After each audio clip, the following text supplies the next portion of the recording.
Hey readers, it's Mr. Marshall at Stony Lane. I have a great book for you. This is a great book because it's by an author who writes lots of books with the same kind of character. And these are the kind of characters you could really talk a lot about because you can think about, do you like them or not? Right? And how do you know? So this is a book called Julius, the Baby of the World.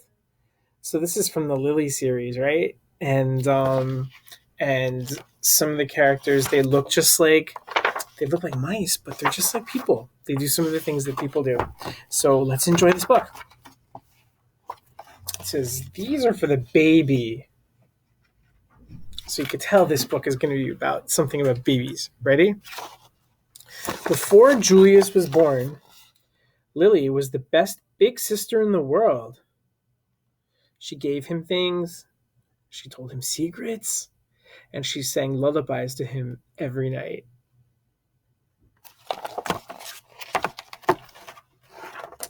After Julius was born, so you see it was before and now it's after, so this is going to be important, right? After Julius was born, it was a different story. Lily took her things back.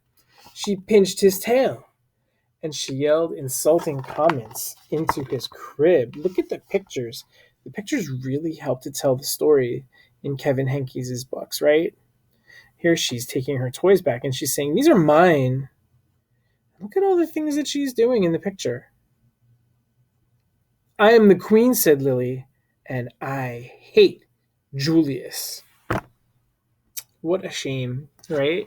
What a shame. But her parents loved him. They kissed his wet pink nose. They admired his small black eyes, and they stroked his sweet white fur. Lily thought his wet pink nose was slimy. She thought his small black eyes were beady, and she thought his sweet white fur was not so sweet, especially when he needed his diaper changed. Julius is the baby of the world, chimed Lily. Sorry, Julius is the baby of the world, chimed Lily's parents. Disgusting, said Lily. I don't know. Do you like Lily? Lily's not acting very nice here, is she? Right? Who doesn't like a baby? Lily had to share her room with Julius.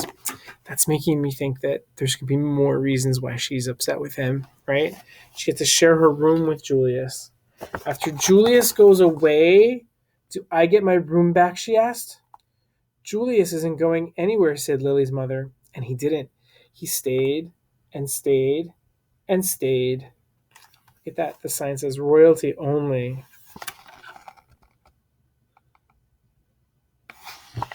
Lily was supposed to be very quiet while Julius slept.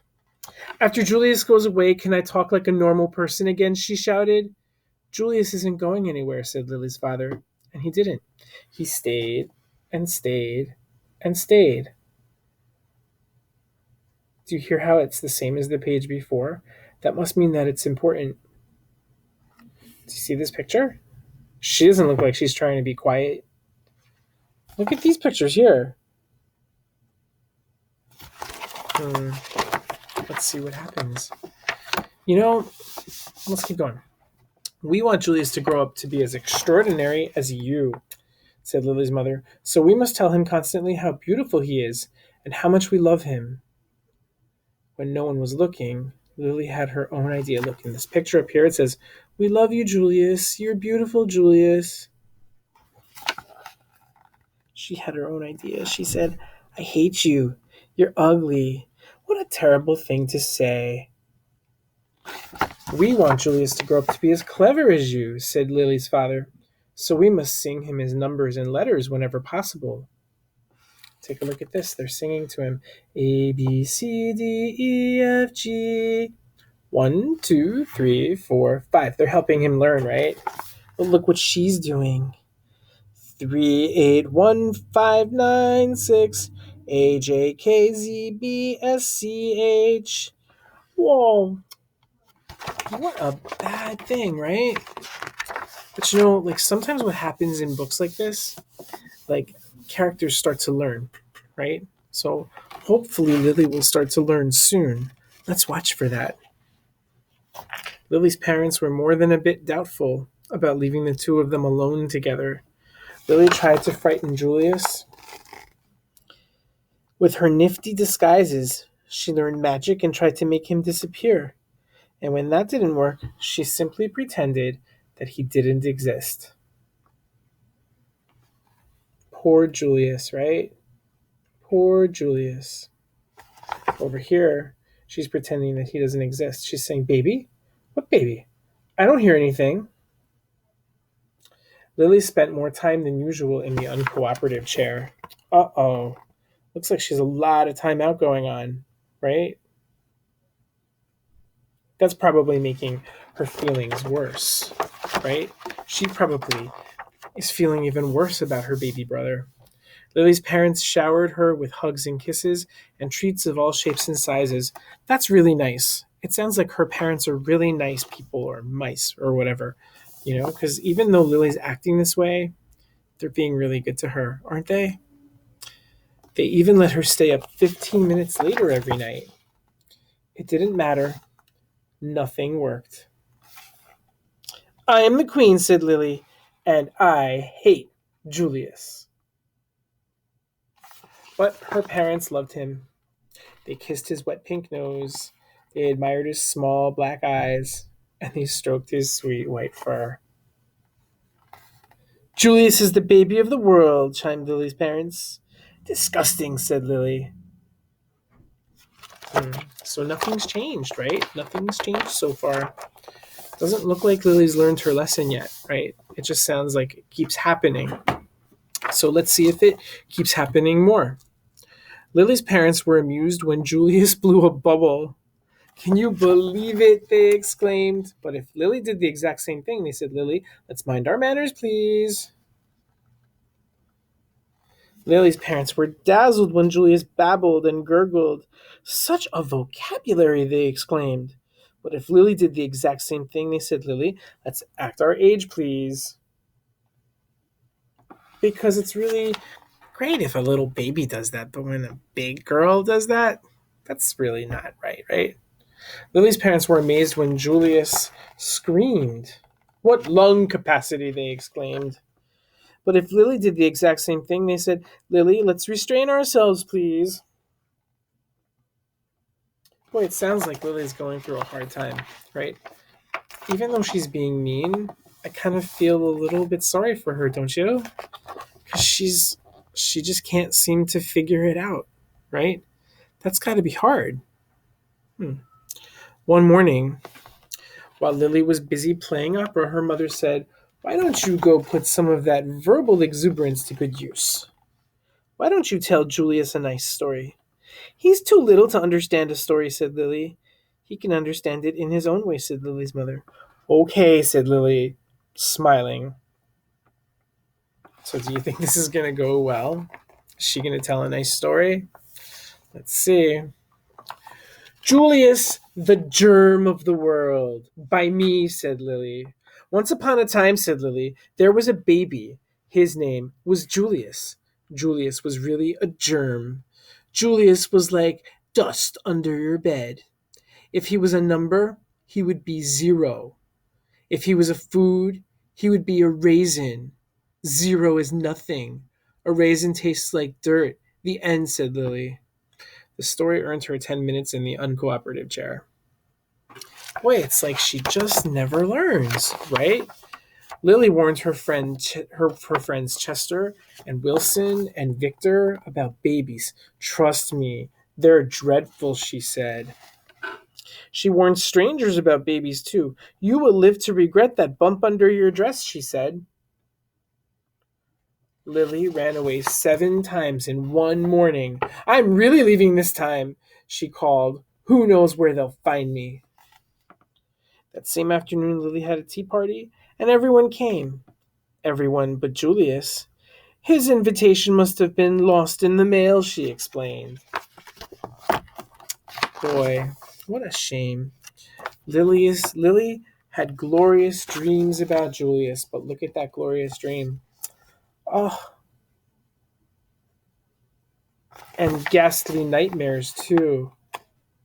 Look at that. Boy, Lily just can't start liking Julius, right? Lily's parents, oh, here we go. Lily's parents, they're probably going to do something nice, right? Because that's what they do. They act nice. Lily's parents showered her with compliments and praise. See, like we expected them to do something nice, and they did. And niceties of all shapes and sizes. They even let her drink her juice out of the antique china. It didn't matter. Nothing worked.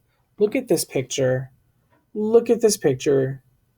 It really helps tell the story. Look at all the things that are going on here. I am the queen, said Lily, and I hate Julius.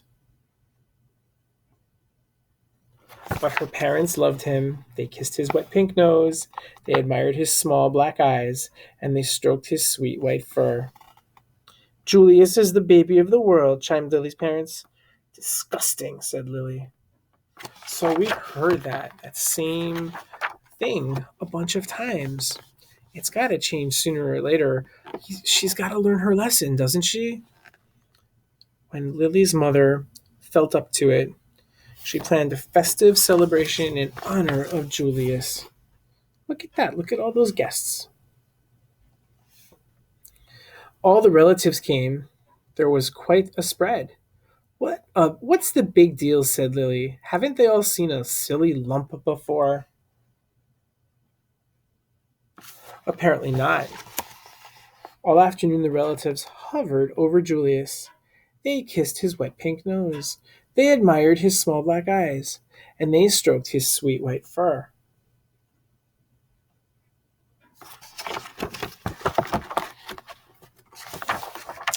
Disgusting, said Cousin Garland. What? Said Lily. Julius, said Cousin Garland. I think his wet pink nose is slimy. I think his small black eyes are beady, and I think his sweet white fur is not so sweet. He needs his diaper changed. Lily's nose twitched. Her eyes narrowed. Her fur stood on end. Her tail quivered. But wait a minute, hold on. That's not what she usually acts like, is it? Usually she's saying mean things about Julius too. But now someone else is saying mean things about Julius. And now she's not, like her nose is twitching, her eyes are narrowing. Her fur is standing on end. Her tail is quivering. It sounds like she's got a real problem with this. Hey, you're talking about my brother, said Lily. And for your information, his nose is shiny. His eyes are sparkly, and his fur smells like perfume. Cousin Garland was speechless. He can blow bubbles, continued Lily. He can babble and gurgle, and he can scream better than anyone. Cousin Garland tried to slink out of the room. Stop, said Lily. I am the queen. Watch me closely. Now she's starting to act different, right? Lily picked up Julius. She kissed his wet pink nose. She admired his small black eyes, and she stroked his sweet white fur. Your turn, said Lily, handing Julius over to Cousin Garland. Kiss. Admire. Stroke, Lily commanded. Now repeat after me, said Lily. Julius is the baby of the world. Julius is the baby of the world, said Cousin Garland. Louder, said Lily. Julius is the baby of the world. And from then on, he was, in everyone's opinion, especially Lily's.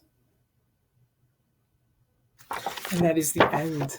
Isn't that great? It sounds like Lily really learned her lesson. But what made her learn her lesson? Let's go back to the book. All through the beginning and the middle of the book, she kept thinking she didn't like Julius, right? But this is the part where she started learning. She started changing. She started realizing. And it was when Cousin Garland said something mean, because now it was someone else was talking about her brother. And that made her learn. That made her feelings change. That happens in lots of books. Sometimes we see the characters' feelings change. They learn something. And there's always a reason for that. So if you can think about that in a book that you're reading, you're doing some smart reading work. Okay? Try that out, and I'll see you next time.